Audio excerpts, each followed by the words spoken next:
The makers of Camel cigarettes present Dick Powell as Richard Diamond, private detective.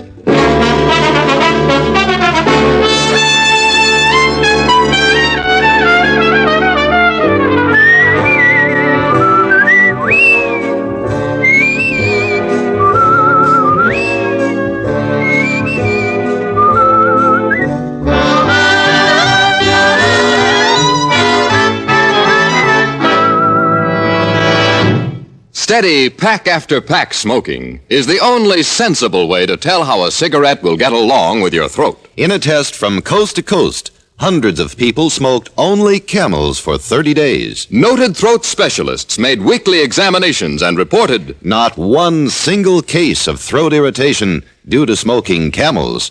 Make your own Camel 30-day test. Smoke only Camels for 30 days. See how well Camels agree with your throat, pack after pack, week after week.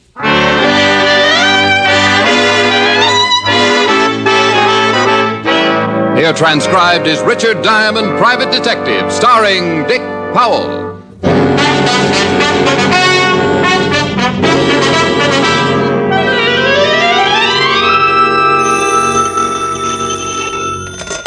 Diamond Detective Agency. Help. Rick, what's the matter? Just that, Helen, dear. Help. I haven't had a client in 3 weeks. Oh, well, I'll take you to dinner tonight and fatten you up. No, I'm not hungry. You couldn't just send the money, could you? No, go ahead and starve. Ferdy Parker asked me to dinner anyway. You remember Ferdy? Oh, sure. Your old boyfriend, the very old one. Rick, Ferdy's really a very nice boy. Plays polo divinely. So do horses. Well, do I go out with Ferdy or don't I? Helen, and lose the chance of watching me stuff myself? Now, you tell Ferdy you've got to do some research on a tapeworm. I'll see you in 10 minutes. Bye. Bye.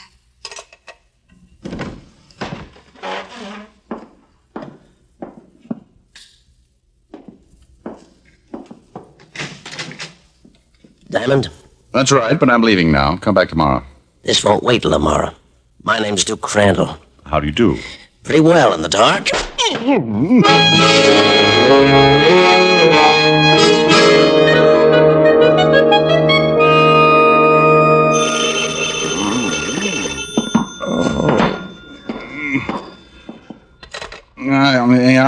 Rick, dear, I know it's a nasty habit, but I get so annoyed when people keep me waiting over an hour. Oh, hello, Helen. Yeah. Well, I took a nap. That's nice. Bye.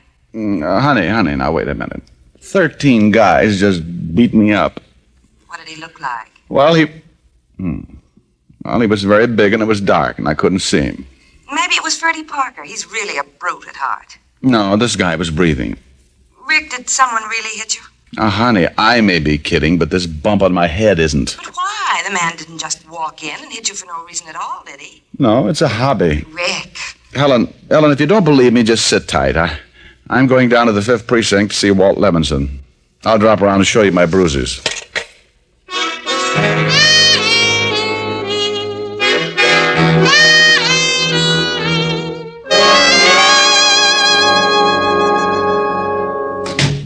Hello, Rick. How's the... Well, what happened to you? I got engaged. She was lovely. Used gunpowder. Better get a beefsteak for that eye. My eye's not hungry. What I want now is to find a guy, Walt. Oh, Said his name was Duke Crandall. Crandall.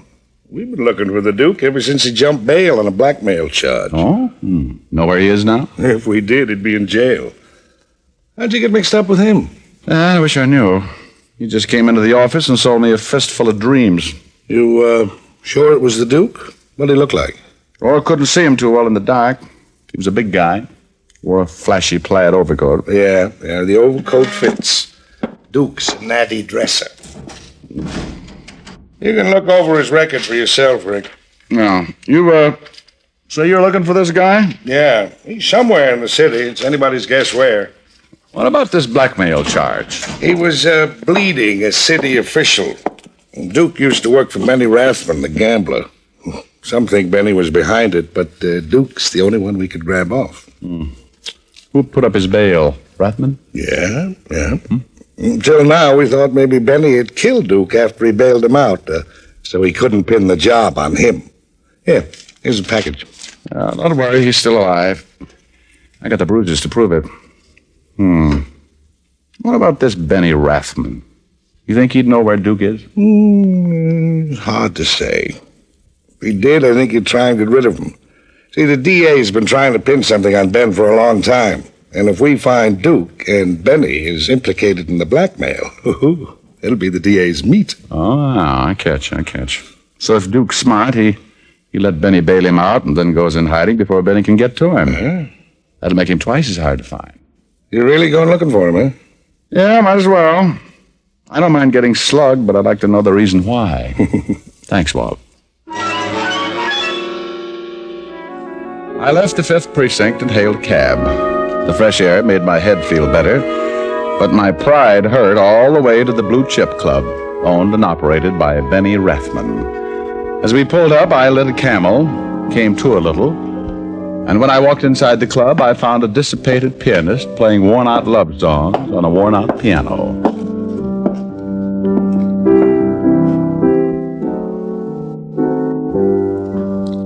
Hi. Hi.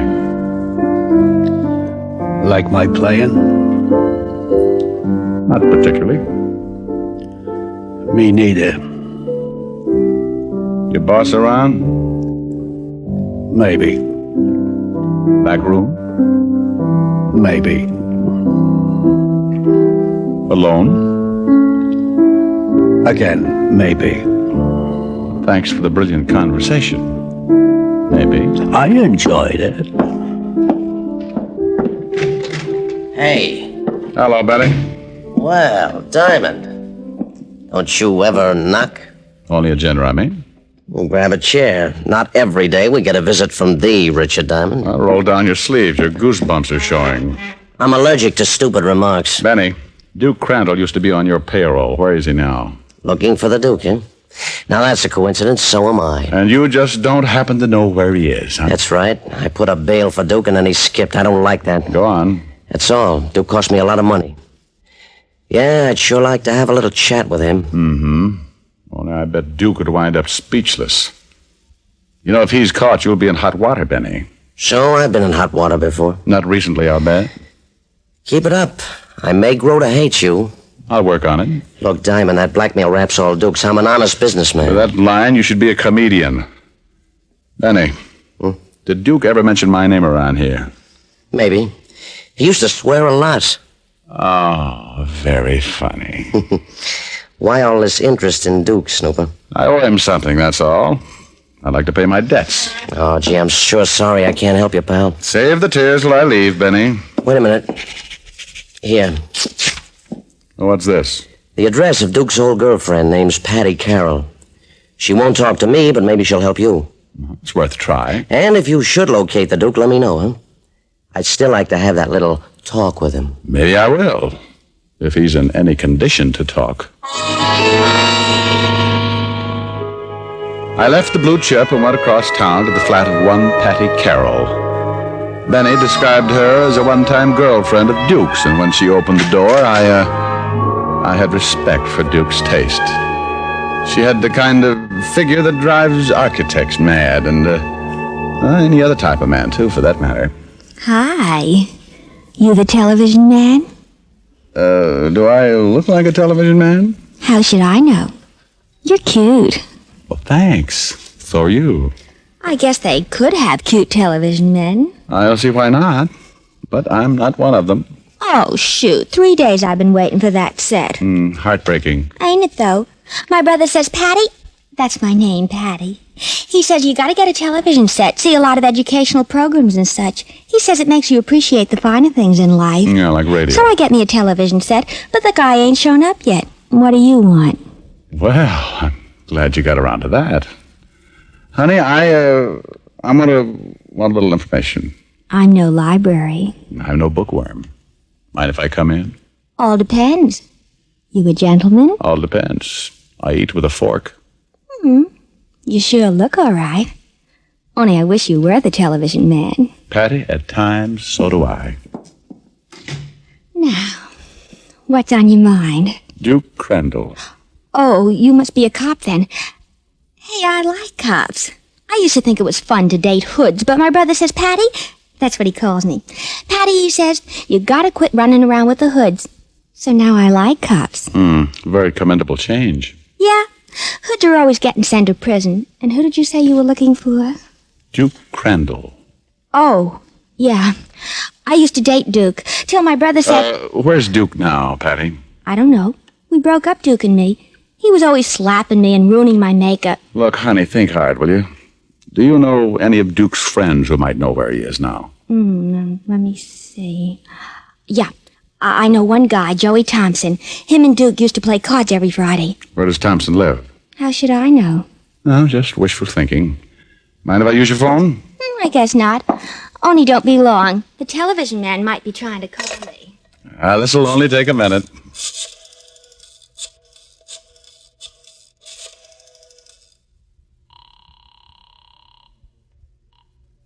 Homicide, Lieutenant Levinson. Well, I got a problem. You know a guy named Joey Thompson? Thompson. I know it. Charlie. Oh, yeah. Joe Thompson. Yeah, I know him. Used to be a small-time pickpocket. Where can I get in touch with him?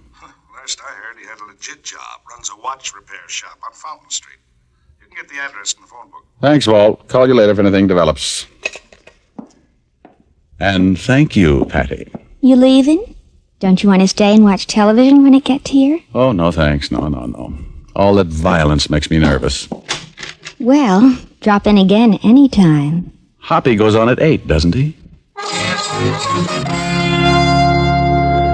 Patty had few brains and many curves and was the type you hated to leave. But Joey Thompson might lead me to Duke Crandall. And curves can be dangerous if you don't watch your speed, I always say.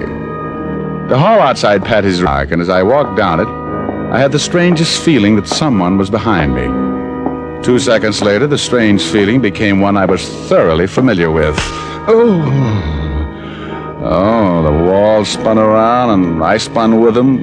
But on the way down, I caught sight of what had hit me. An ugly blackjack held by an ugly hand sticking out of the prettiest plaid overcoat you ever saw.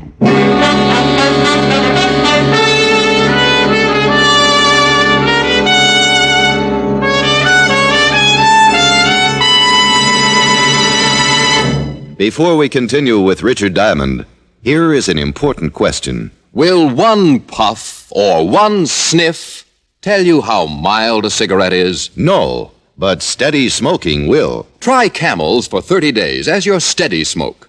Enjoy Camel's rich, full flavor. Let your throat tell you how mild Camels are. Pack after pack, week after week. Hundreds of men and women from coast to coast made the Camel 30-day test under the supervision of leading throat specialists who examined their throats every week. Those throat specialists reported not one single case of throat irritation due to smoking Camels. Start your own Camel 30-day test tonight. You'll get day-in, day-out proof of Camel's mildness and flavor. And you'll know why, after all the mildness testing of recent years, Camel leads all other brands in popularity by billions. How mild can a cigarette be? Smoke Camels and see. And now, back to Richard Diamond, Private Detective, starring Dick Powell.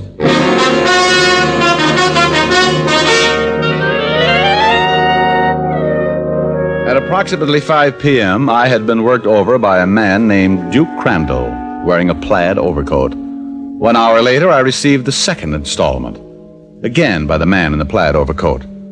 Monotonous? You know it. Hey, wake up. Come on, that's a boy. You all right? Yeah, well, my head feels like a mashed potato. I heard the noise outside. You shouldn't lie around on the floor. Yeah, I know. So I dragged you in here. Oh, thank you, Patty. I'll remember you in my will, which may be in effect before long. Who slugged you?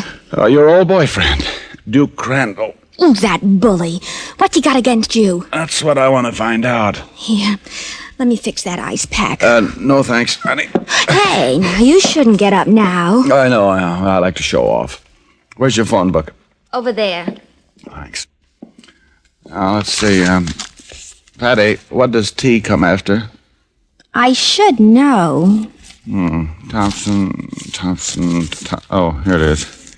Thompson Watch Repair, 19 Fountain Street. You gonna see Joey? That's the general idea. I bet he won't talk to you. He can smell a cop a mile away. Well, they can't shoot me for trying. On second thought, maybe they can. Besides, maybe Duke ain't even in town. Maybe he's gone back to Arkansas. No, he's still around. What did you say? I said maybe Duke's gone back to Arkansas. That's where he came from. Does Joey Thompson know that? I guess so. Duke's always blowing about it. Thanks again, Patty. Okay. Say, you ain't gonna drive in that condition, are you? Of course. I'm too dizzy to walk. I stepped out into the hall. This time I looked carefully around to make sure no plaid overcoats were following me. The hall was empty, and immediately my head felt better. 10 minutes later, I arrived at Joey's watch repair shop on Fountain Street. I stopped outside, pulled my pants up too high, turned my hat rim back, and then went in.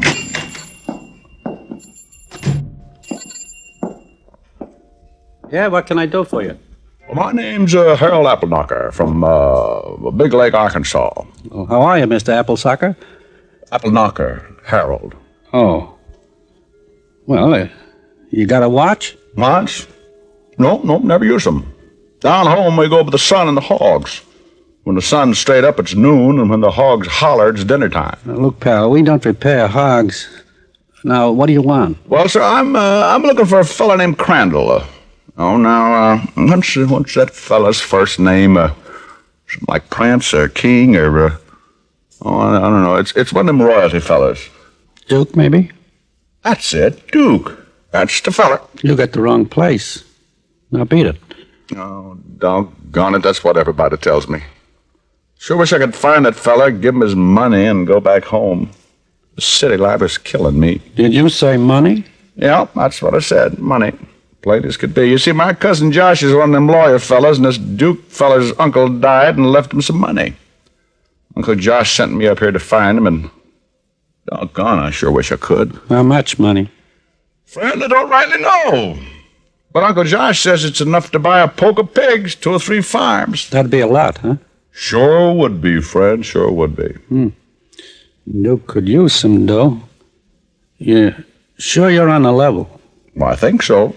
Had to come up a hill to get here, but I do believe Never mind.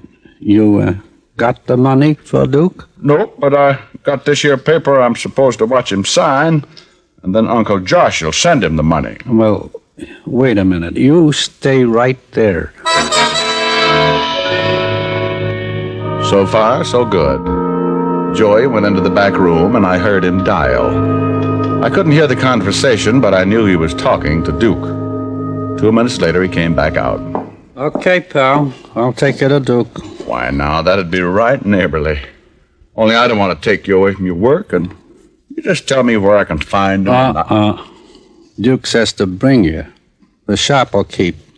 Now move. Joey locked the door, and then we went to his car and drove to the warehouse section. He pulled up in front of a deserted warehouse, stopped, and blew his horn twice. Pretty soon, a big man wearing striped trousers and a loud check sport coat came out of the warehouse and over to the car. This had to be Duke Crandall. This the guy, Joey? Yeah, Duke. Okay, Hicks, start talking. Appleknocker, Harold Appleknocker. You dropped that business. You told Joey my uncle left me some dough. Oh, you ain't got an uncle, friend. No, I was afraid of that. Yeah. Now, what's your name? How about a Swedish dialect? Got any uncles in Sweden? You see, Duke? I told you over the phone he was a fake. Yeah, it's good work, Joey. Now get out, bud. I want to know why you were looking for me. I didn't know where you were. Get out, he said. All right. Maybe somebody followed this boy, Joey. Drive back up the alley and keep a lookout. I'll take care of him. Right, Duke. In the warehouse, Buster.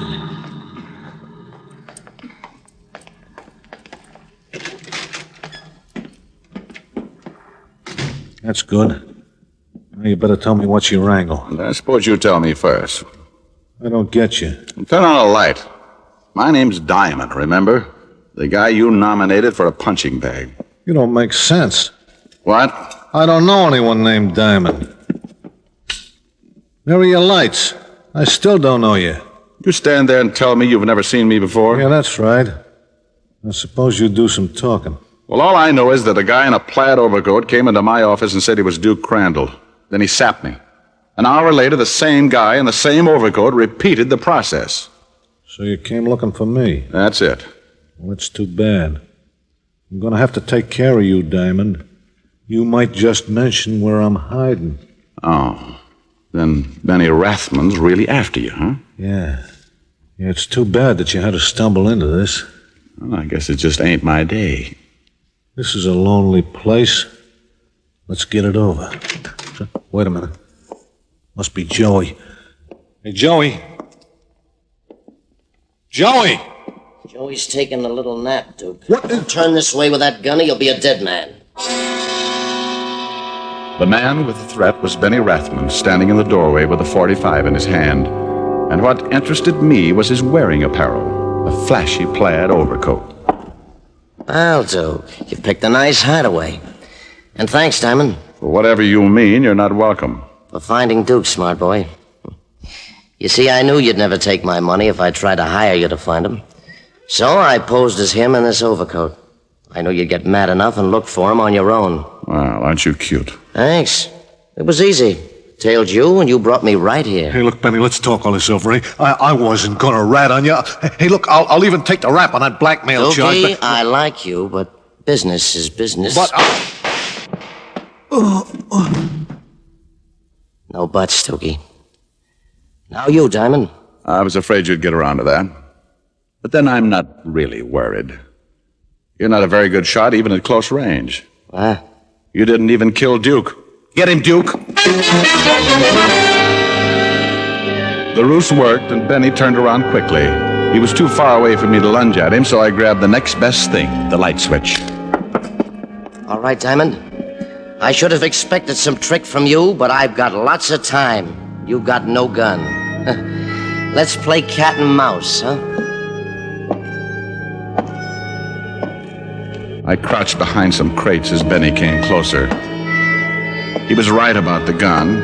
I felt as helpless as a rabbit in a traffic jam. And then I noticed there were 3 crates piled on top of the one I was behind. It was a long chance, but better than none at all. Benny got closer, and I waited.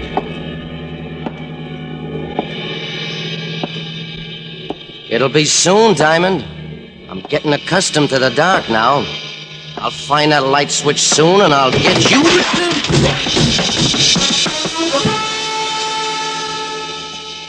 The crates hit Benny and knocked him off balance. I raced out and lunged in the general vicinity of a plaid overcoat. My left hand caught a flabby stomach, and the gun went clattering to the floor. Then my free right hand went hunting for a bobbing head. It found it.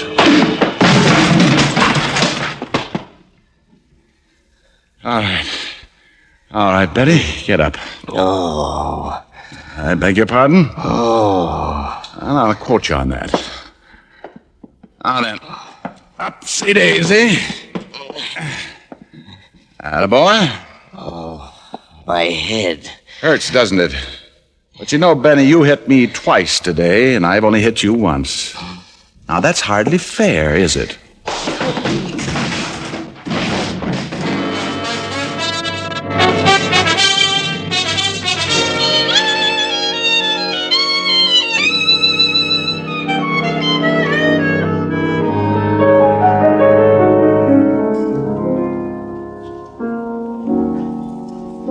How's your eye?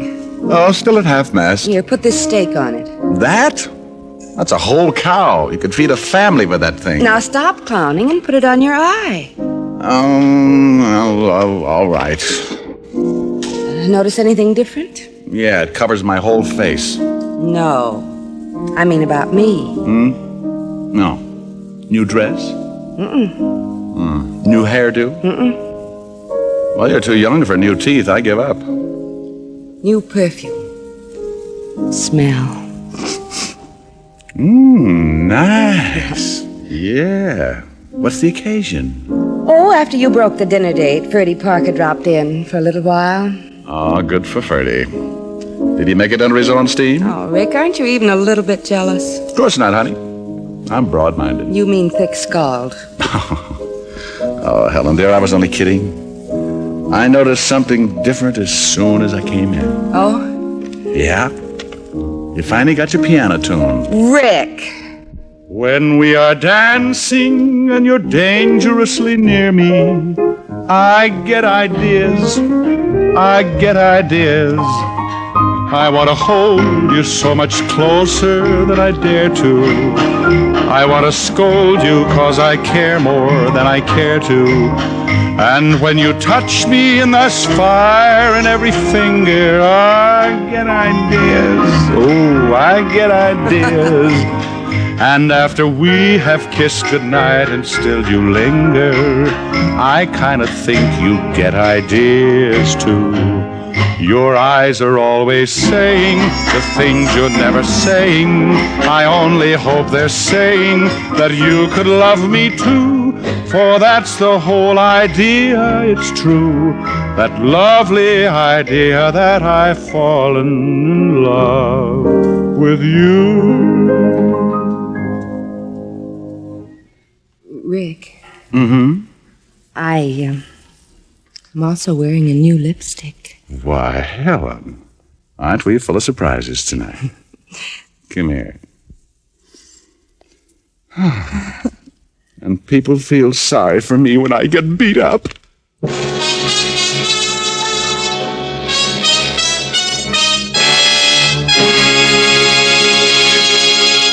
Dick Powell will return in just a minute. Camels lead all other brands in popularity by billions.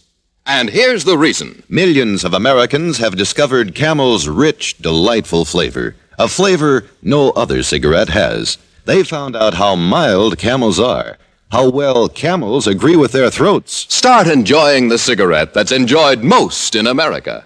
Start enjoying mild, flavorful Camels tonight. How mild, how mild can a cigarette be? Make the Camel 30-day test and you'll see. Smoke Camels and see. Here's Dick Powell with a special message. Thank you. Ladies and gentlemen, in 1952, as in the past, the makers of Camels will continue to send thousands of packs of Camels to hospitalized men and women of the armed forces every week. This week, the gift Camels go to Veterans Hospitals, Wichita, Kansas, and Montgomery, Alabama. U.S. Army Station Hospital, Fort Custer, Michigan. U.S. Naval Hospital, Pensacola, Florida. And to the Military Air Transport Service, which evacuates virtually all overseas wounded personnel. Now until next week, enjoy Camels. I always do.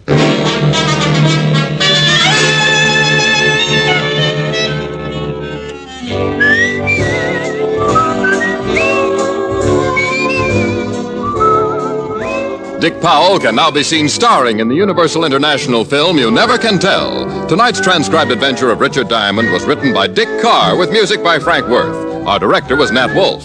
Virginia Gregg played the part of Helen Asher. Alan Reed was Lieutenant Levinson. Others in the cast were Herb Butterfield, Sidney Miller, Sandra Gould, and Sheldon Leonard.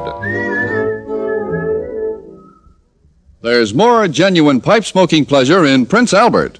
Let the singers tell you why. The bite is out and the pleasure's in when you smoke Prince Albert. It's specially treated not to bite your tongue. The bite is out and the pleasure's in. Pack your pipe with Prince Albert, the national joy smoke. The bite's out and the pleasure's in. And now there's more tobacco in every tin. Listen next week for another exciting adventure of Richard Diamond, starring Dick Powell. This is Your FBI. The official broadcast from the files of the FBI follows immediately. Stay tuned. This program came to you from Hollywood. This is the American Broadcasting Company.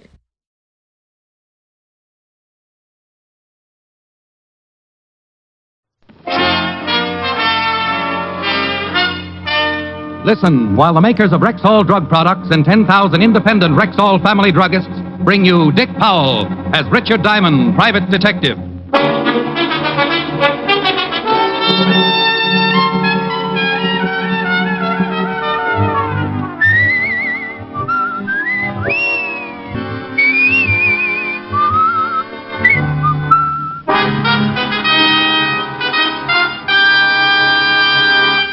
Good evening. This is your Rexall family druggist speaking to you for the 10,000 independent druggists who have made the word Rexall part of our own store names and who recommend and sell the 2,000 or more drug products made by the Rexall Drug Company. Like Rexall MI31, for example, America's popular all-round mouthwash, gargle, and breath deodorant. Full-strength MI31 kills contacted germs in a matter of seconds, yet will not harm delicate membranes of the mouth and throat.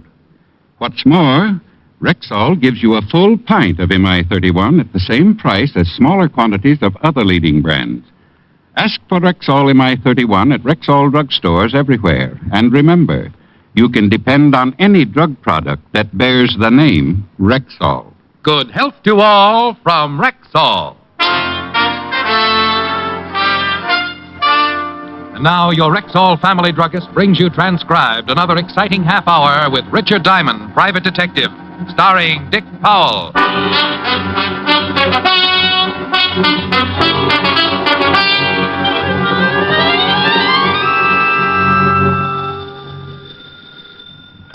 Diamond Detective Agency. If you have a little corpse in your home, swap it in for something useful. Mr. Diamond, Yes. I'd like to hire you, Mr. Diamond. Well, bless your little heart. 100 a day in expenses. My name is Raymond R. Waldron, attorney at law. Would you mind coming right over to my office? Will you have a retainer ready? By the time you get here. Where is here? 758 East 45th Street. Just sign the check and I'll stamp in the amount with my track shoes. Then I can expect you. You can even clock me. Who knows? You may witness the first 4-minute mile.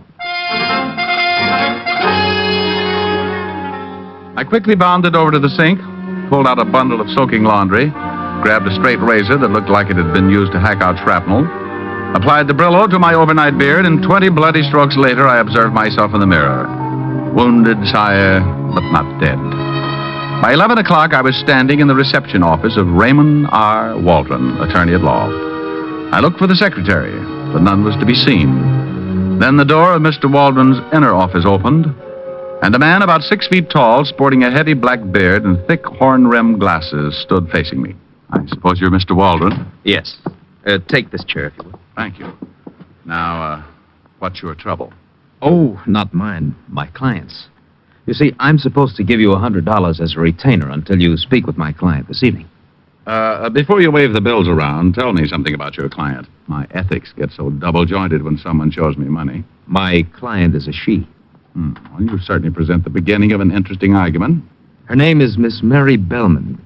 Miss? 28, blonde, showgirl, very attractive. So she killed 30 members of the volunteer fire department. I like tough cases. She's in fear of her life, Mr. Diamond, and since I'm her attorney, she called me and asked me to hire a good detective. You said Miss Bellman was in fear of her life. Somebody trying to kill her? I think it best to let Miss Bellman tell you. She has all the facts. Here's her address, and here's your retainer. She expects you at 8. It was close to 12 when I got back to the office and spotted my landlord nailing up my door. His eyes dropped blushingly down to his waist when he saw the 2 months back rent in my hand, and he hurriedly explained his carpenter work on my door as a delayed April 1st joke.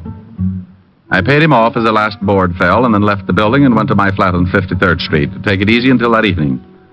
By 7:30, I was dressed in my best suit, the gray one that stands out from the rest because the rest are one brown gabardine that even a starving moth would gag on. Suddenly, I remembered my dinner date with Helen. So I put in a fast call and told her butler, Francis, that I'd be a little late. Then, promptly at 8 o'clock, I walked up to the door of Miss Mary Bellman, prospective client.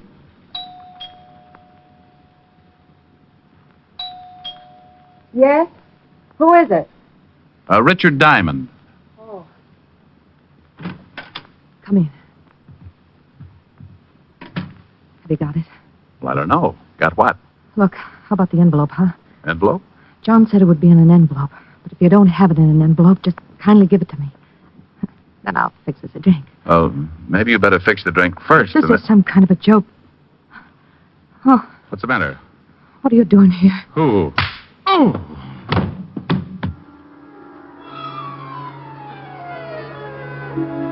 Everything happened so fast, I didn't even have time to guess what it was all about.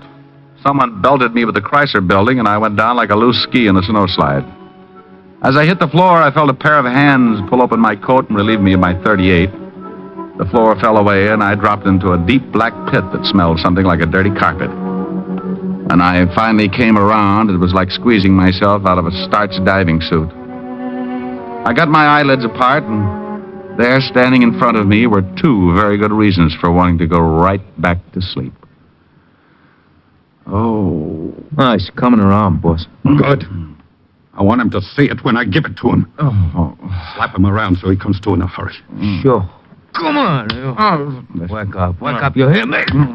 No, okay. Come on, sit up. All right. Oh, my head. It's going to be your stomach in a minute. Full of slugs, you dirty, no-good gumshoe. Oh, wow. Oh, Louis Hall, huh? You slugged me, Louis? Why'd you kill her? Huh, Shamus? Why? What? Mary. Look at her, Shamus. Oh, where? Holy smoke. Yeah. My pretty Mary. Tell me why you shot her, huh? You think I shot her? You're gonna die anyway, Diamond. In a minute, I'm gonna kill you. But I gotta know why you done it to Mary. What makes you think it was me? The shotgun, ain't it? You got an empty shoulder holster. Well, that's your gun, ain't it? Yeah. Sure. Well, this is the gun that shot Mary. One slug gone. See the slugs in her. Oh, you got the wrong boy, Hall. Knock him off, boss. He's lying. He done it. Shut up. Oh, sure. I killed the girl and slugged myself, hoping that someone would come in and pin it on me. Boss, I think you're the... Yeah. Anybody in there? What's that? The U.S. Marines. Keep it quiet. Okay, Otis, use your pass key. If that doesn't work, use your head. Okay, Lieutenant. The cops. Come on, Tony. We're getting out of here. Great, but what about the Shamus? I don't want to knock you off if you didn't do it, Diamond, but I'm going to find out. Then maybe we talk more. Let's go. Right, out the back way. You mallet head, you've tried everything but your button hook. Well, I guess maybe we better bust it in, huh? Okay, give me a hand. Put your shoulder against the door. Now, 1, 2... Hello, Walter. Diamond, what are you doing here? I came to see a client. We got a report on a homicide. Where is it? In the other room. Take a look, Otis. Yes, sir. How did you get mixed up in this, Rick? That's a pretty good question. Lieutenant, Yeah? it's a dame. It's the dress and high heels. He spotted them right away. Who is she? Name's Mary Bellman. Hey, who called you to come over? I don't know, but we traced the call. It came from a phone booth right next door to this building. How long ago? 8:15. Right after I got slugged. You got slugged. Thoroughly. Otis, go call the coroner. Right. Let's see.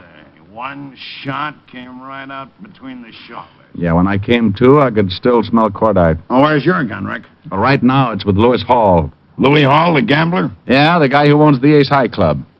When I came to, Louis and one of his boys were getting ready to kill me for killing the girl. He waltzed out of here when you showed, took my gun with him. Maybe he knocked her off. Maybe. Anyway, I think whoever did it used my gun. I still don't see how you figure in this deal. Well, a character by the name of Raymond R. Waldron, attorney at law, called and told me to come by and see my recently deceased client. Come on.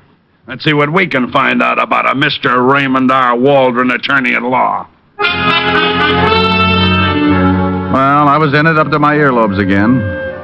Walt had Otis put out a pickup on Louis Hall in his torpedo. Then we climbed in the squad car and headed for the offices of Raymond Waldron. On the way over, I told Walt what had transpired since that morning. 1, Waldron hiring me for Miss Bellman, saying he represented her.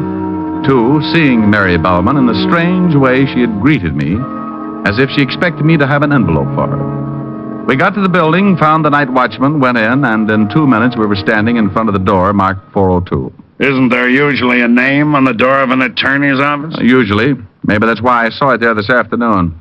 Now, let us in, will you, Pop? Sure, boy, but there ain't nothing to see. We know Mr. Waldron's not in, but we want to look around. Sure, boy. Look as much as you like. Reception room? Boy. Where's the furniture? Pretty dull looking, huh, boy? What about the inner office? No sense going in there. It's as naked as this. Well? It was all here this afternoon. Was there someone in this office this afternoon, Pop? You think the boy's lying? Sure, like he said, some lawyer fella. Had all the furniture moved out, run out on a week's rent, too. Landlord's in an oxygen tent.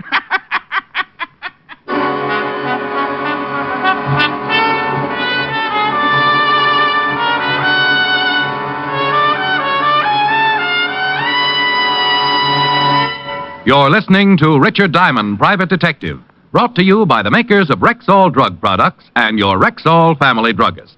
Right now, here's a lady with a problem for him. Every summer, it's the same thing. My children either eat their meals so fast or fill themselves with all kinds of cold drinks and hurry-up snacks. And then we have our usual siege of what I call summer stomachs. Well, ma'am, a lot of mothers have that same trouble. And a whole lot of them have solved it with Rexall milk of magnesia. Why, how's that? Well, it's a quick and effective way to neutralize excess acidity and a remarkably gentle laxative. What's more, because of its special formula and exceptional purity, Rexall milk of magnesia has almost none of that unpleasant, earthy taste.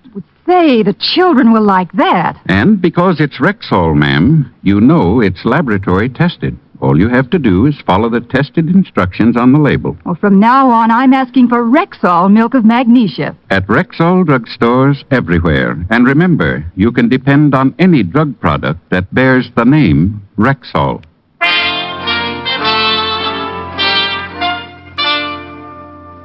And now, back to tonight's adventure with Richard Diamond, Private Detective, starring Dick Powell. Well, Mr. Raymond R. Waldron had skipped, furniture and all. We thanked Pop, went downstairs, climbed into the squad car, and Walt checked in with the precinct. He put a tracer out on Waldron and learned that Lewis Hall and his henchmen were yet to be found. The coroner's report of the dead girl, Mary Bellman, confirmed the obvious. Death by 38, the slug having been found in the wall.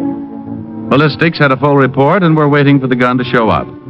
It was 6-2 and even that Louis Hall still had it and that it was mine. On the way over to Hall's nightclub, Walt told me that Hall had been going with a girl named Willis, Jean Willis. And he was a little surprised when I told him of Hall's recent interest in the late Mary Bellman. It seemed that Jean Willis and Louis had been an item for nearly a year. In fact, she was working as a headliner in his nightclub.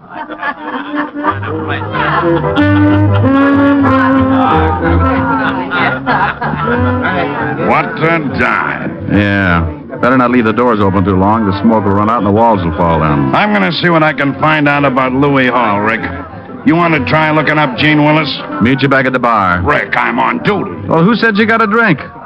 You've got on shoes, but you're not walking. Oh. A table, sir? No, thanks. Now, where can I find Jean Willis? Your friend? I might be. I'm afraid Miss Willis... Oh, my goodness. I dropped $10. So you did. Looks a little messy. I hate to see you dirty your hands, sir, so I just keep it and you can go wash up. Huh? Washroom's right next to Miss Willis' dressing room. Right down that hall. I'll see that you're decorated by the Department of Sanitation.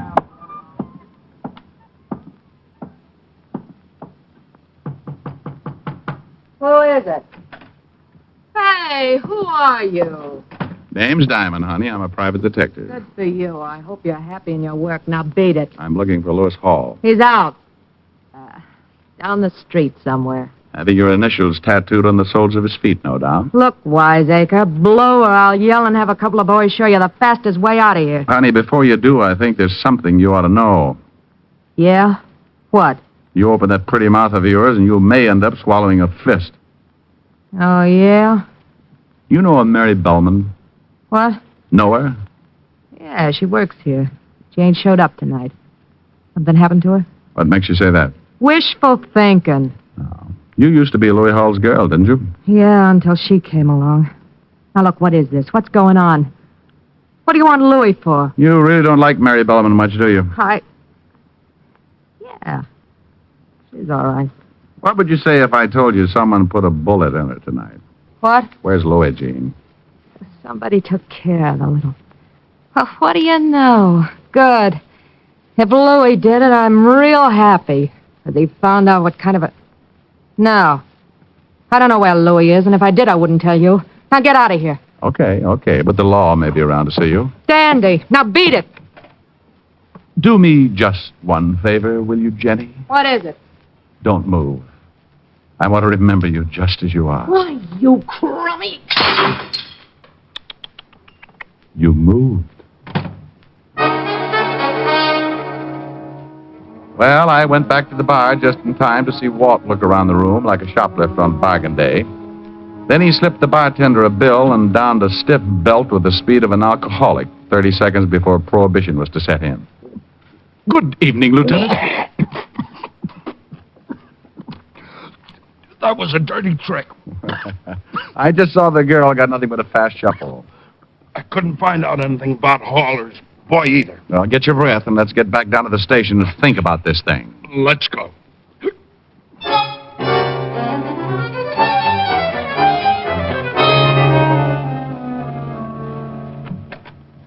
Hiya, Lieutenant. Hello, pink eyes. Huh? Oh. Anything on the dead girl? Here's the report. Thanks. How are you, Shamus? Fine, Otis, fine. Still under contract to the Museum of Natural History? That ain't very funny. Wait till they pick up your option and try to collect your head. Shut up, you two. Listen to this, Rick. This lab report says Mary Bellman was the one-time girlfriend of John Webb. Oh, the John Webb I sent up on an embezzlement rap 8 years ago? The same. He got out a month ago. Say, wasn't he suspected of being in on that Aetna payroll holdup? Yeah, but we never could prove that one on him. The dough was never recovered either. No, but the roll of bills and the dead girl's pocketbook checked with the numbers on the bills from that holdup. Walt, I'm getting an idea. When I sent Webb up, he was pretty unhappy. Made a lot of threats to me. You got the serial numbers from that holdup? There's the whole list. Well, check 'em with this money. Your own dough?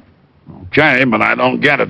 Otis, did you find out anything on Raymond R. Waldron? The guy that was supposed to be the attorney? Yep. He ain't no attorney. He ain't even with the state bar, and I can't even find a Raymond R. Waldron in the phone book. Rick, where'd you get these bills? They check. You bet they do. Where'd you get them? Raymond R. Waldron. Gave them to me when he hired me. Otis, go get a picture of John Webb. Right. You think Waldron and Webb are one and the same? Waldron had a beard and wore glasses. It's been 8 years since I've seen Webb. Hey, it fits. If Webb is Waldron, he's got a motive. For one thing, he'd love to frame you. Yeah, but we're going to have a hard time proving Waldron is Webb without fingerprints. Not only that, we're going to have a hard time just finding him. Here you are, Diamond. Thanks, Otis. Give me a heavy lead pencil, Walt. Right here. Get him, some artist. Oh, shut up, Otis, shut up. Now, let's see. There's a beard. Put some glasses on him. There you are. Well? Raymond R. Waldron. Or John Webb with glasses and a beard. I'll put out a general. Oh, wait a minute, Walt. I got an idea. Let's pull a real old stunt, huh? A real old stunt would be a cinch for us. Let the papers print a story that Mary Bellman is not dead. Webb must have made sure. Look, I didn't say that I was positive that Webb did the job. Louis Hall was standing with my gun in his hand. Gene Willis hated Mary Bellman for stealing her boy Louis, and we're loaded with suspects. Well, she did only have one bullet in her, and there is a possibility that she could have knocked herself off. Oh, stop sitting on your badge and call the papers. Say that Mary Bellman is in Bellevue in a serious condition. That due to an anonymous phone call, the police found her and rushed her to the hospital. I know, and she's expected to recover consciousness at any moment. Right. Otis, how would you look in a blonde wig? Huh? Come on, I'm going to put you to bed. Lieutenant!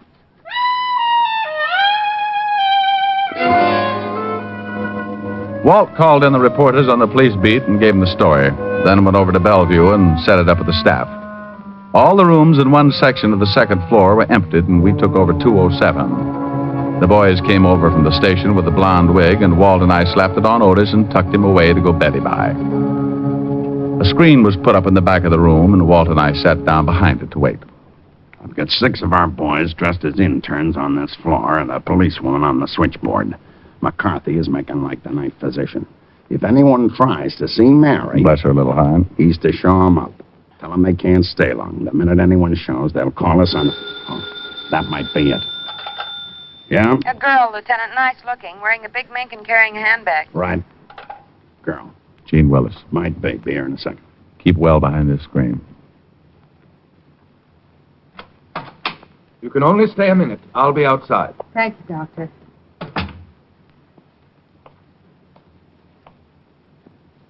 Mary? She's digging into her handbag. Let's take her. Let's have the money.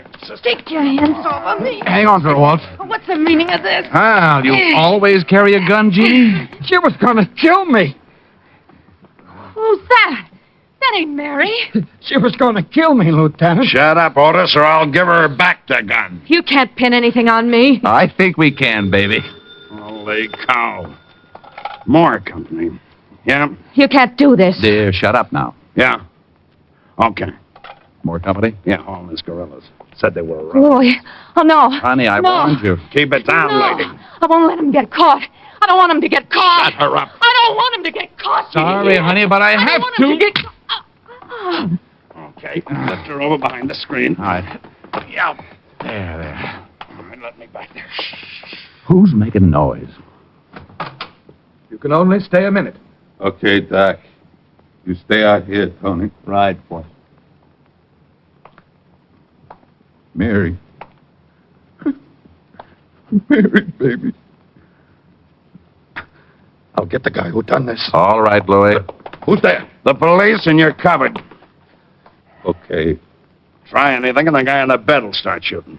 The guy in the frame. Give me your gun. Then Mary, she's She's really dead, Louis.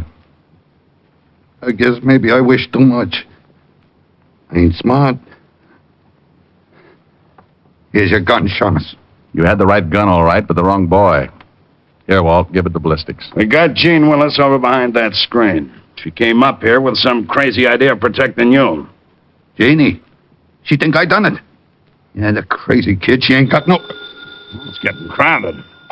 Yeah? What's going on? Trying to run down a killer, Louis. Okay. A guy just came in. Wearing a beard? No, he asked what room Mary Bellman was in and then left some flowers, walked out. Oh, we better get that girl out of here. Get her out in the hall. All right. Come on, honey. Louis. Louis, I didn't mean to. I'll give you a hand, Lieutenant. Hey, Lieutenant, the fire escape. Somebody out there. Louis, I only wanted to help you. Quiet. Don't move, anybody. Maybe without the light, he won't see us.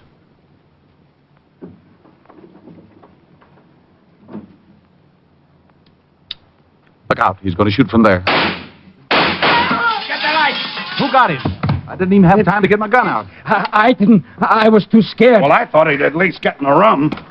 Lieutenant, you okay? Yeah, keep everybody out of here. Where'd you get the other gun, Louis? I only give you yours. Remember, Shamus? Let's have that one, Louis. I done what I said I was gonna do.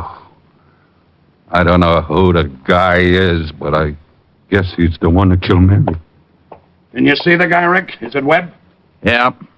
Alias Raymond R. Walden, attorney at law and very dead.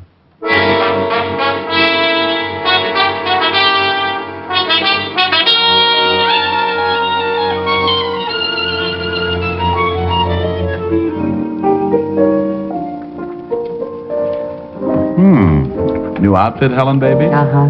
You like it? Make a silkworm lose his mind. I fixed some sandwiches. Thought you could eat them in here in the study. Oh, beats the kitchen. How can I see what I'm eating? A moth would crack up if he had to land by one lousy candle. Thought it was kind of romantic. Soft lights, music. Oh, honey, honey, honey. My rural stomach has been neglected all day. Food should make it happy. I hope so. Hard day? Yes. What's this? Oh, very toothy. Peanut butter and caviar. You make them? Of course. Oh. Yes? Walt, Helen, Rick there. Feeding his face. Wait a minute, Walt. No. Here's the way it breaks down. Waldron or Webb decided to kill 3 birds with 1 stone. Oh, the big pig. He wanted you for sending him up. He wanted Mary Bellman because she was blackmailing him. Seems she threatened to tell the police that he was the one who got that payroll. Oh, that's why she asked for an envelope. She thought I was bringing the payoff. Yeah. Well, Louis Hall was the 3rd bird. For stealing Webb's girl while he was doing time. That's it. You've been a living doll. What are you eating? I think this one's cheese and liverwurst. How are you going to sing? I hadn't thought about it. Me. You'll never make it. Don't bet on it. I will bet on it, a double sawbuck. I know you haven't got it, but you're on. Hoop-de-doo, hoop-de-doo. I hear a polka and my troubles are through. Hoop-de-doo, hoop-de-dee. This kind of music is like heaven to me. Hoop-de-doo, hoop-de-doo. It's got me higher than a kite. Hand me down my soup and fish. I am gonna get my wish. Hoop-de-dooing it tonight. When there's a trombone playing, I get a thrill. I always will. when there's a concertina. I always smile, 'cause that's my style. When there's a fiddle in the middle and it really is a riddle, plays the tune so sweet that I could die. Lead me to the floor and hear me yell for more, 'cause I'm a hoop-de-dooing kind of guy. Hoop-de-doo, hoop-de-doo, I hear a polka and my troubles are through. Hoop-de-doo, hoop-de-dee, this kind of music is like heaven to me. Hoop-de-doo, hoop-de-doo, it's got me higher than a kite. Hand me down my soup and fish, I am gonna get my wish. Hoop-de-dooing it tonight. Honey, do that phone. All right, Fatty, what do you got to say now? Didn't think I could sing with a mouthful of liverwurst. It was worth the 20. I bet you feel awful. No, but I'm sure glad I wasn't eating spaghetti. Why? Well, I strained so much on that last note, I would have knitted a T-shirt for my tonsils.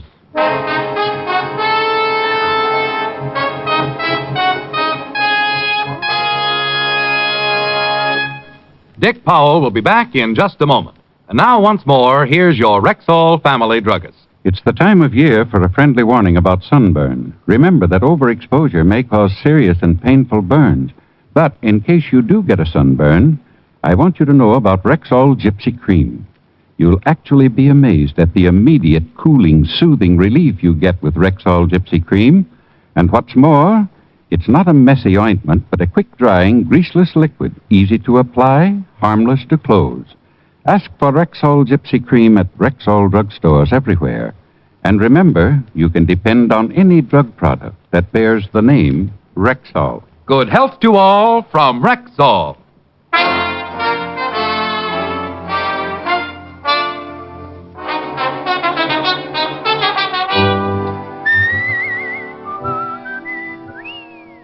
Ladies and gentlemen, last year, a great part of America's security went up in smoke. When traveling this summer, you can guard against forest fires by following these few simple rules. Crush out all cigarette, cigar, and pipe ashes.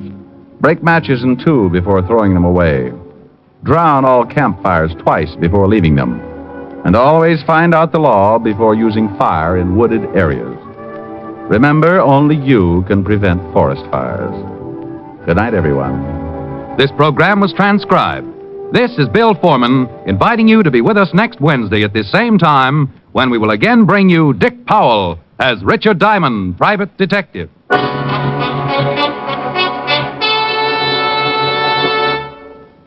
For the woman in 10 with sensitive skin. There's Caranome hand cream. Statistics show that one woman in 10 has an extra sensitive, extra tender skin. And for that woman, there's Caranome hand cream. For like all Caranome beauty aids, Caranome hand cream is hypoallergenic, pure, mild, safe for most sensitive skins. It softens, beautifies, protects. remember, for the woman in 10 with sensitive skin, There's Caranome hand cream. Only one of Caranome's beauty aids, designed especially for women with sensitive skin. ask for Caranome at Rexall drugstores everywhere. Hear Juvenile Menace on Dragnet tomorrow night on NBC.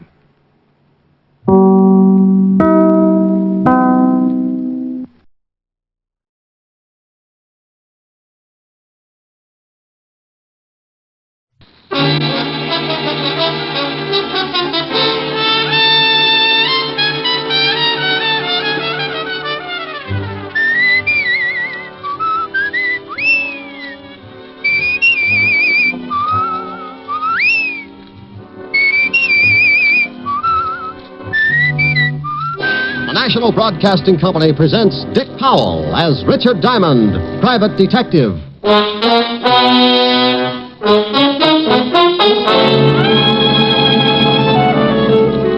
Before I was a private detective, I was a cop. Homicide. Working out of the 5th Precinct.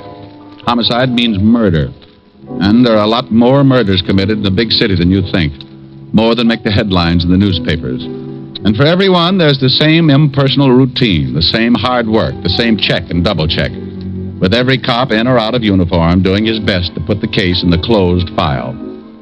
But there's one kind of murder that will really tear the department to pieces. And that's when a cop is killed in line of duty.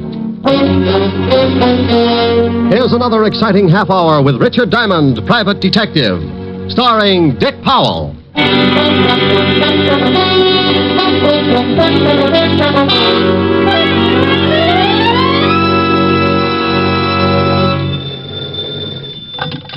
Diamond Detective Agency. If your husband's dead and you pull the trigger, Diamond will help, but the fee is bigger. Hello? Oh, Rick, what can I say? Hello. Hello. Oh, no, that's nice. Now try Hello, Rick. Hello, Rick. Oh, dandy. Call back tomorrow. We'll start on Hello, Rick. This is Helen.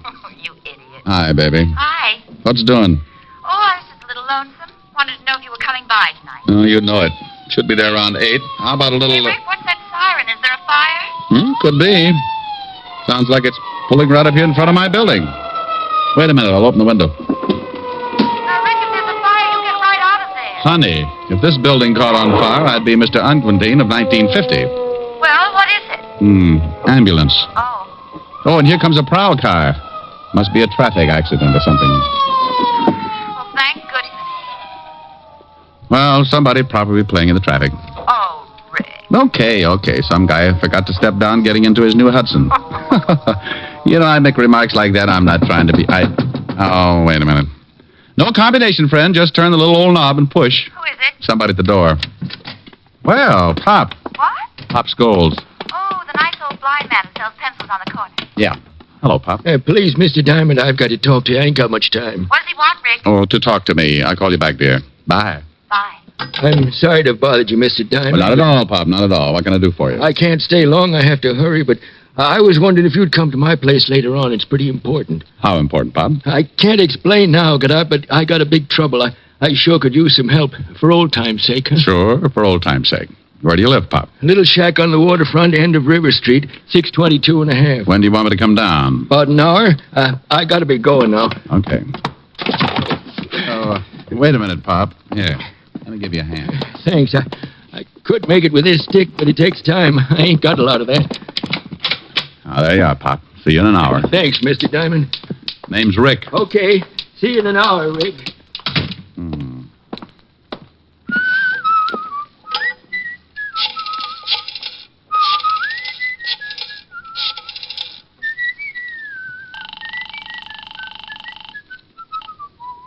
Miss Asher's residence? Oh, hello, Francis. Mr. Diamond. Oh, yes, sir. I'll call Miss Asher right away. Thank you. Rick. What? Oh, Walt. Mind if I sit down? No. What are you doing down here? Hello, Rick. Hold the phone, honey. Came down on a homicide. Homicide? Oh, that squad car right in front of the... Right in front of your building, yes. Shooting. Well, what are you doing up here? I done all I could down there. Rick. Just a minute, baby. Thought you might want to hear about it. Bill Walton. What? Friend of yours, wasn't he? Yeah, darn good one. Hello, Rick. Somebody put 3 slugs in him. Rick, I can hear somebody talking. What's going on? Oh, I'll call you back, baby. What? Helen? Yeah. You know, I worked with Bill on robbery for 3 years. Got any idea who did it? He left the robbery detail 2 years ago. Been with the narcotics division. Haven't checked with them yet, but he might have been working on something. Might give us a lead. You want to go down to the station with me? Yeah, I'd like to. Okay. I've got some witnesses to the shooting. They'll be down there for statements. Bill's got a wife and 3 kids. Yeah. Well, aren't you going to lock the office? For what? Keeping the termites gag on the furniture. Let's go.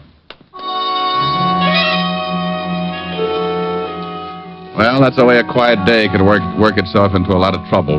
And like always, if trouble's around, yours truly's bound to get a chunk of it.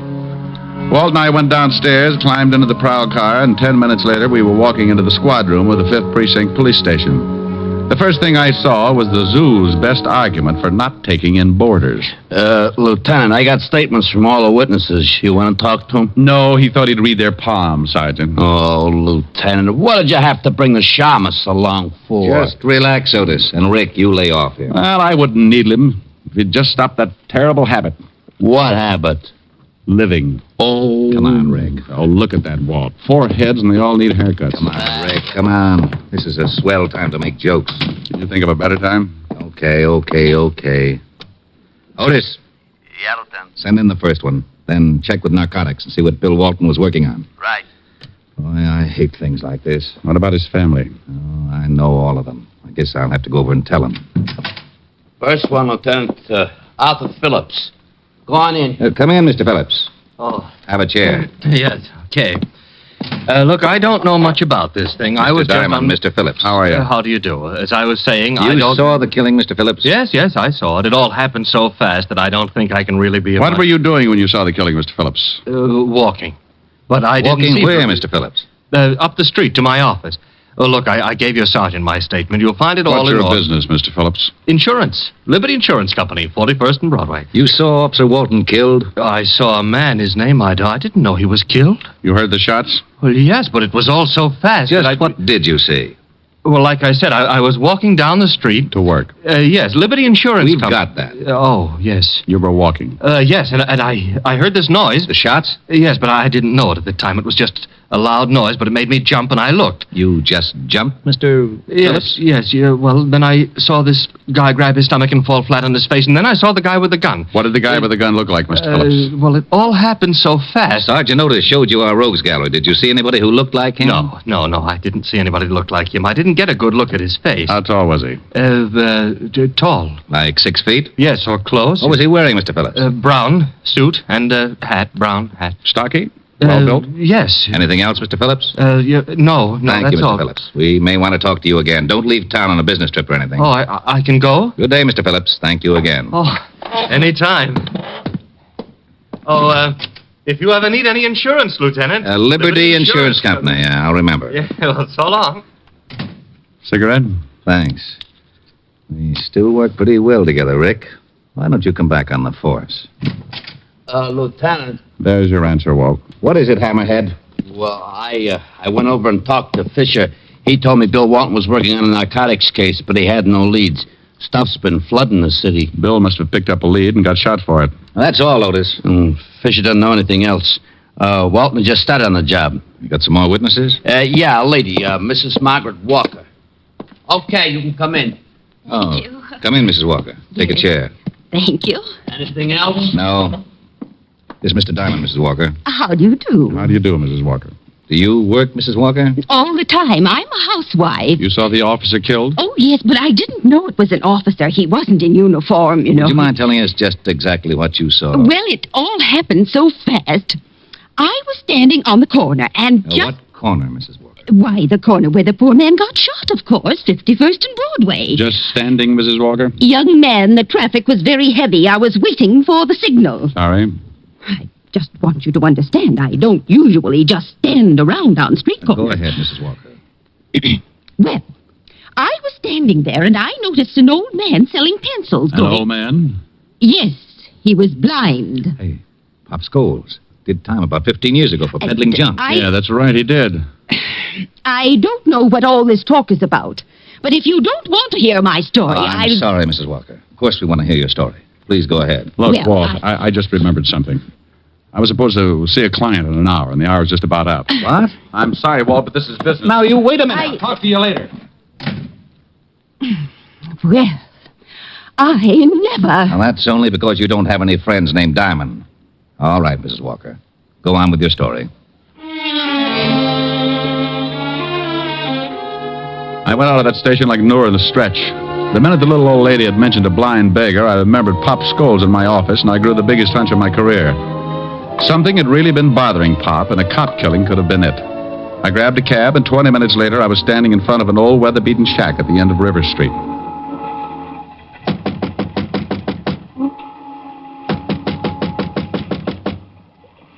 Who is it? Diamond. Oh, wait a second. Am I late? Look, Mr. Diamond. Rick. Yeah. Look, Rick, I'm sorry you came all the way down here, but, well, You wanted some help, didn't you? Well, yeah, I did. You did. You could at least ask me in. Oh, sure. I'm sorry, but you see, I don't need no help now. No? Well, you seemed pretty worried about something when you came up to my office an hour ago. I was, but it's all straightened out now. That right? Hey, I didn't know you smoked cigars, Pop. What? One in your ashtray here.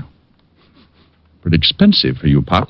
Oh, well, you see, I kind of splurge now and then. Come on, Pop. Somebody been here and changed your mind about talking to me? No, that's my cigar. What makes you say a thing like that? There was a cop killed right in front of you today, Pop, a good friend of mine. What's that got to do with me? I'm going straight. He was after somebody who's been peddling junk. I don't touch the stuff anymore. I don't go near it. Don't you, Pop? No, I put it down 15 years ago. You did time for it, too. Sure, and lost my eyes in stir. You think I want to go back to that? You think I'm a fool?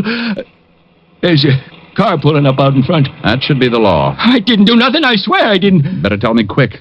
Who's throwing his weight around, Pop? I had nothing to do with that cop killing. I'm clean. You can't prove a thing. Come on, open up. It's the police. You're sure you don't want to tell me anything? No, I got nothing to tell. Busted in, Pop. Come on in. It's open.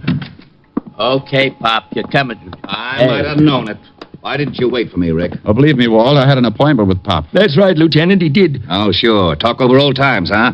Otis, take Pop out to the car. Come on, Pop. Sorry I got you in trouble, Rick. Forget it. Ah, just what have you two been stewing up? What did he tell you? He was showing me how to throw darts in the dark. Oh, that's a pretty bad one. Yeah. What did Mrs. Walker tell you about Pop? I don't know why I should tell you. Well, don't be so grouchy. I've just been trying to find the guy who killed Bill. Pop's had it pretty tough already. I thought maybe I could make it easier than having you third-degree him all over the office. Well, you sound like I'm going to use a hose on him. But the way you're burning up, you'll probably hit him with Sergeant Otis. No, I'm going home. Now, wait a minute. What for? To watch you blow up like Old Faithful? Mrs. Walker told me she saw some guy walk up to Pop like he was going to buy some pencils. Then another man busted through the crowd. That was Bill. He grabbed this guy with Pop. The guy pulled a gun and shot Bill, and then he beat it. Did Mrs. Walker give you a description of the killer? Sure. Short, dark, just the opposite of the one the insurance man gave us. The only thing that fits, they both said the killer wore a hat. Oh, dandy. Where are you going? Now, back to my office. Pop knows something, Walt. Don't work on him too hard. Okay. Now, been over to Bill's family yet? Right after I get through with Pop. I'm sorry I got sore. So we all get sore. So what? I'll give you a call. I got back in my cab and headed for the office. On the way over, I kept trying to reason it out. Somehow Pop was mixed up in this thing, and he was scared stiff of something or somebody. I paid the cabbie off in front of the building and took the elevator up to my floor.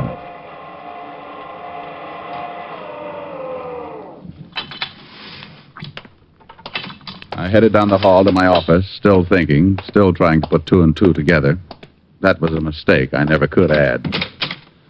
When I walked in, I was too busy to notice much. All I got was a whiff of cigar smoke.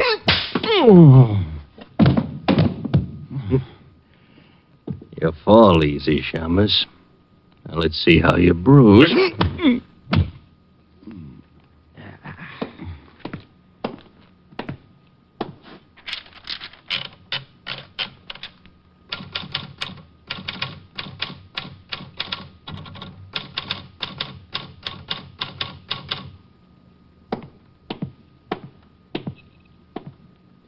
So long, Shamus.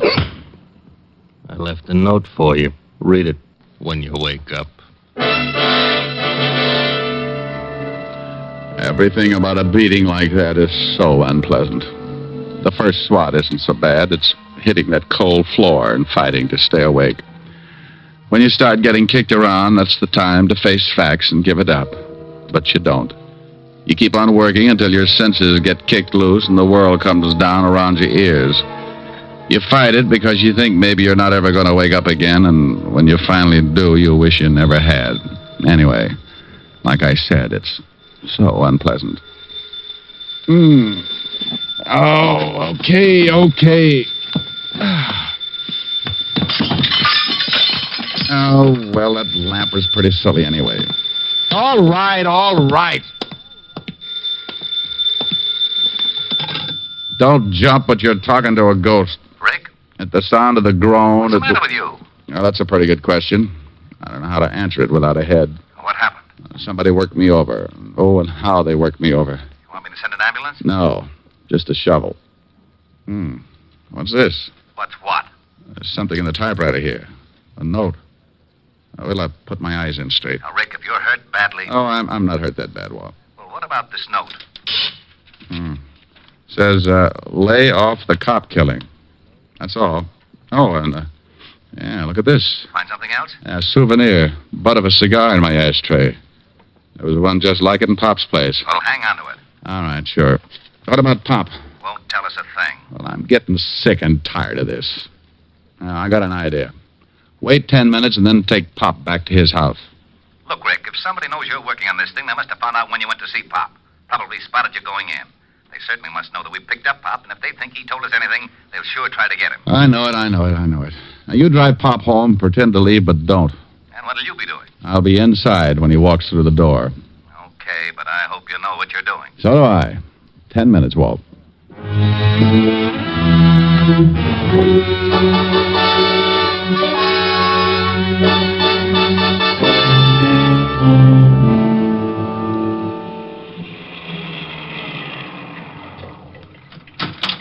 Okay, Pop, here you are. Thanks for driving me home, Lieutenant. That's okay. Good night, Pop. Good night, Lieutenant.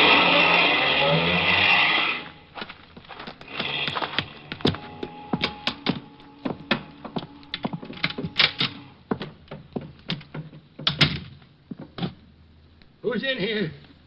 Who is it? Chick! I know you're here. I can smell your cigar smoke. Chick, please, I didn't tell the law a thing. Chick, say something. Honest, I didn't crack. Look, if you want to get rid of me, okay, but not the girl. Please, I swear I didn't say anything to anybody. I'm an old guy. Go ahead, knock me off, but don't do anything to the girl. Please, Chick. I'll peddle your stuff for the rest of my life if you leave the girl alone. Chick! Relax, Pop. What? You're not... No, Pop. Diamond. Didn't like to do it this way, Pop. But that cigar... The guy who saw you earlier came up to see me. Left me a cigar, too, along with a few bruises. Well, you just about know everything. Who's the girl you're protecting, Pop? I can't tell you that. Who's Chick? I can't tell you anything. Look, Pop, a cop's been killed. A great guy with a wife and kids. Now tell me, who's Chick? I ain't going to say anything. If the girl is the reason you won't talk, Pop, I'll find her. And if it's the last thing I ever do, I'll make you both sweat. Well, I'm on my way. Wait a minute, Rick. All right, go on. Okay. If you give me your word, you won't say nothing about what I'm going to tell you. I give you my word about nothing yet, Pop. Now tell me, and if I think it should be kept quiet, that's the way it'll be. I got a daughter, Rick. What? That's right. Right after I went to stir, my wife had a baby. My wife died, and the kid went to live with relatives. Rich relatives. He's getting a good home and good schools. She doesn't know about you? Panhandling, no. She don't know about me, and she ain't going to. Go on. Only one guy knew about her. My ex-partner, Chick Russo. He got away when they picked me up, and after 15 years, he comes back operating again. The guy with the cigar, huh? Yeah. How did you figure? The stuff was in the pencils. He delivered it to me, and I'd pass it. Why would you pass it? Chick had me over a barrel. He told me if I didn't play along with him, he'd tell my daughter who her father was. I'd do anything to keep from ruining her life. Now, what about Bill Walton? Well, he was going to grab Chick, but Chick shot him. That's why I came to see you. I didn't want no part of a cop killing, but I couldn't say anything then because I had the stuff on me and I wanted to dump it. I didn't want to go back to stir. Then Chick came to see you here, huh? Threatened you. Told you to keep your mouth shut? Yes. Told me in plain words that if I cracked, he'd kill my little girl and me. That's why I froze on you. You going to say anything? About your daughter? No, Pop. Oh, thanks, Rick. Now I don't care what happens. Well, I do. This guy's still loose, and he's done a killing. I want him. I don't know where you can find him. He never said... Well, maybe I can find him. Take off your clothes, Pop. Take off my clothes? Yep, you're going to get yourself a new suit.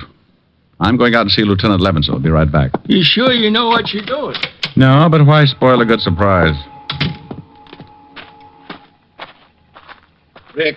Where are you, Walt? Over here by the pier. What's that with you? That's Otis. I'll tell him to hide his tail. Some guy from Oklahoma's allowed to shoot him. Oh, that's very funny. Shut up, Otis. Okay. Seen anything, Walt? Very quiet. Now, look, here's the idea. I'm going down to 51st and Broadway and stand with Pop's clothes and dark glasses on. You're what? From what Pop told me, Chick Russo will certainly try and get him. Chick Russo? Are you crazy? He's been out of circulation for 15 years. Well, I got a big flash for you. He's back. But at 51st and Broadway, I can't give you any protection. Russo could step out of the crowd, and that's the end of it. Well, I'm counting on one thing. That he thinks I'm Pop. He knows Pop's blind, so he'll get in close to do it. Maybe even with a knife. You're crazy. Walt, not in front of Otis. Oh, that's all right, Diamond. Now, I'm going down and change clothes. And then you, Walt, drive me to the corner, let me off. Then beat it.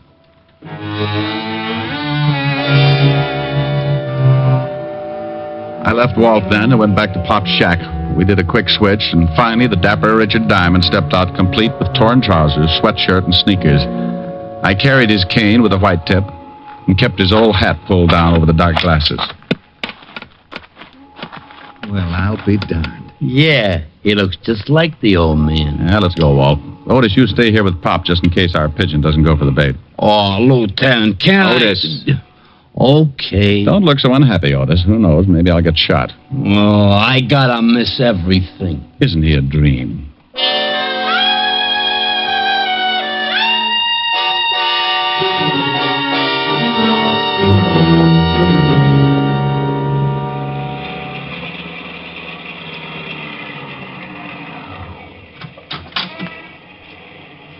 Okay, here you are, Rick. Thanks, Walt. Say good night, Pop, real loud. Okay. Good night, Pop. Sorry if we caused you any trouble. Oh, that's all right, Lieutenant. Thanks for the lift.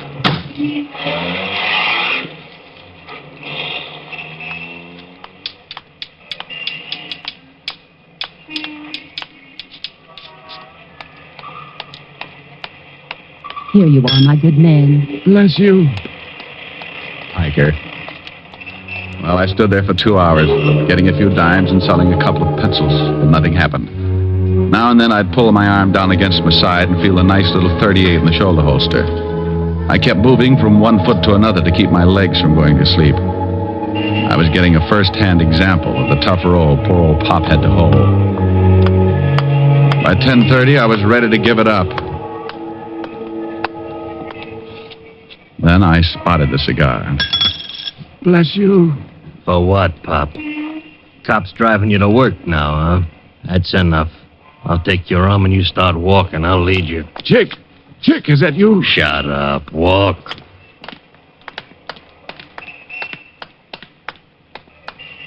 All right, we're going in the building. Down in the basement for a little talk. And that's just what we did.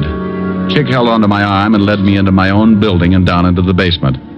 I could have taken him right there, but I kept remembering Bill Walton. So I let it go until just the right time. Okay, Pop. You know what's coming. Yeah, Chick. I know what's coming. Don't act much scared. I guess it ain't so tough for a blind man. You can't see it coming. You'd be surprised what I can see.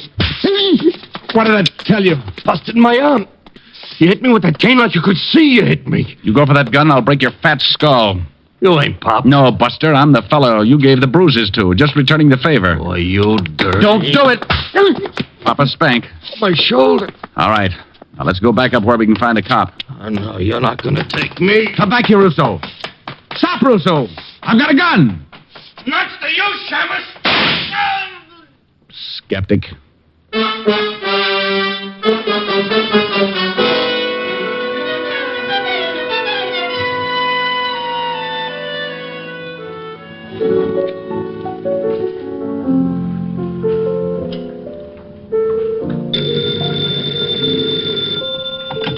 Yes? Oh, hello, Walt. Oh, no. Yes, he's right here. Rick, it's Walt. Oh. Oh, this is for wrong. Mr. Diamond very dead. Now, you stop that. I just had a long talk with Pop. Oh, is that right? Yeah, he said absolutely nothing. I still don't know where he figures in this thing. Would you mind telling me? Well, anything Pop did was under duress. If it was illegal, I want to know about it. Yeah, and if it was illegal, Pop would stand a good chance going back to prison. He might. You better let the law decide that. You haven't got any proof. How could I? Everybody's dead, except you and Pop. Pop won't say anything? Not yet, he won't. Walt. Yeah? Die. Now, you wait. What in the world was that all about? Oh, that Walt. When he dies, he'll have the penal code written on his headstone.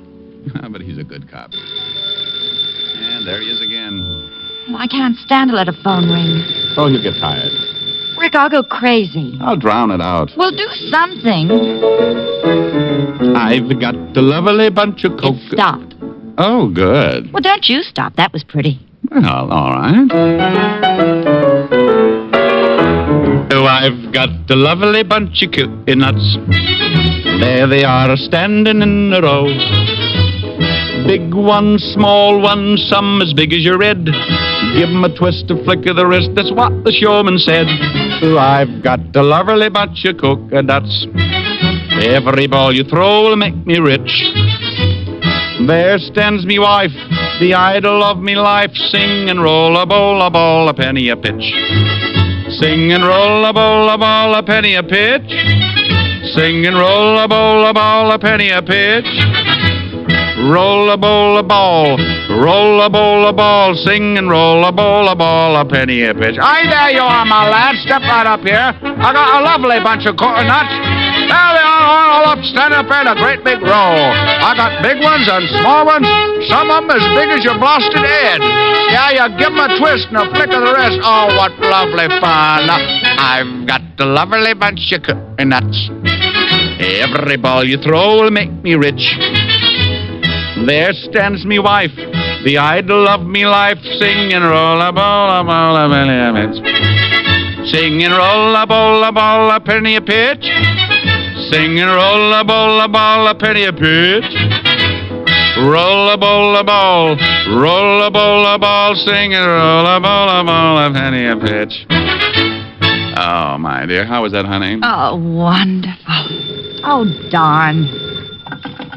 Yes, Walt. Helen, you put Diamond on the line. It's Walt, dear. Oh, never mind him. Come here, honey. Oh. Hello? Hello?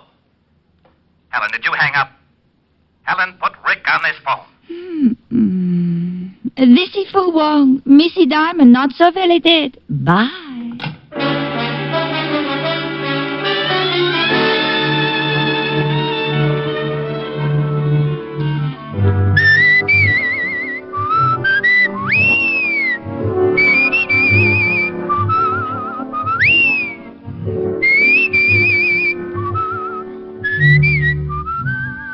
You have just heard Richard Diamond, Private Detective, starring Dick Powell. Ed Begley played Lieutenant Walt Levinson. Also in the cast were Wilms Herbert, Francis Robinson, Larry Dobkin, Ann Morrison, and Charles Seal. Music was under the direction of Frank Worth. Tonight's show was written by Blake Edwards and directed by Russell Hughes. Dick Powell currently may be seen in the motion picture version of the best-selling novel, Mrs. Mike. This is Eddie King inviting you to be with us next Sunday at this same time when we will again bring you Dick Powell as Richard Diamond, Private Detective.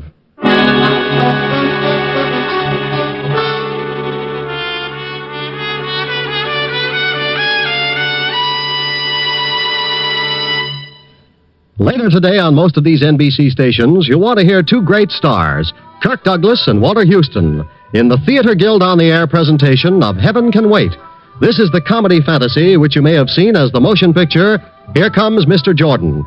It's a great comedy, yours for the listening, today on Theater Guild on the Air. And for another fine mystery program today on NBC, listen later to the adventures of Sam Spade, as Sam slams his way through another of his amusing and mystifying capers. Hear the lovely duet from Madame Butterfly on Harvest of Stars, next on NBC.